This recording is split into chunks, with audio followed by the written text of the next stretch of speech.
Բարի օր, սիրելի բարեկամ։ Երբևէ մտածել եք, արժե արդյոք որևէ բան թողնել Աստծո համար։ Հին սովորություններ, կապեր,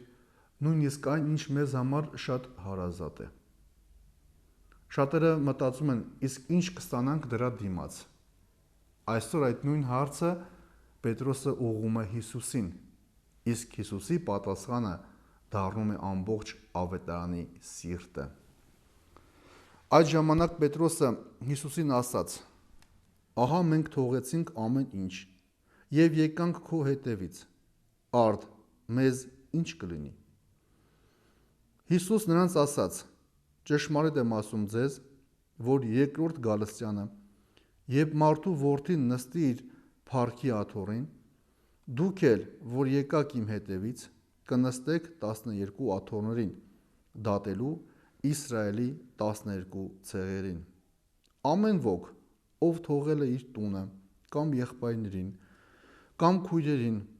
կամ հորը, կամ մորը, կամ կնոջը, կամ որդիներին, կամ արտերը իմ անվան համար,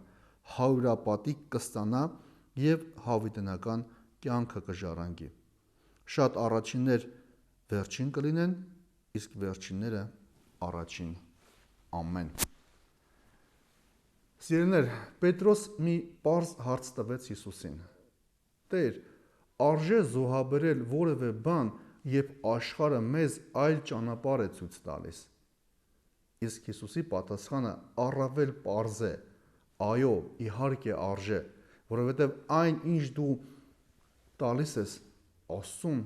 Աստված քեզ առանց պարգևի երբեք չի թողնում»։ Այսօրվա պատգամը հիշեցնում է մեզ. ոչ մի զոհաբերություն Աստծո համար երբեք չի կորչում։ Այն, ինչ դու թողել ես հավատքով, Աստված վերադարձնում է քեզ։ Իսկ ամենամեծ պարգևը դա հավիտենական կյանքն է։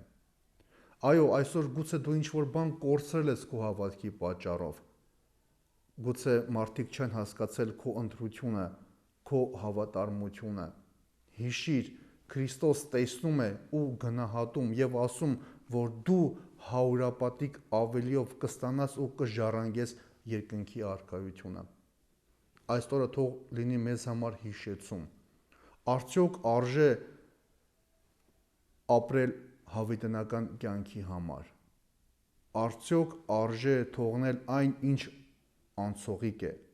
որպեսզի գտնենք այն, ինչ հավիտենական է ու երբեք չի կորչում։ Օրհնյալ օր քեզ։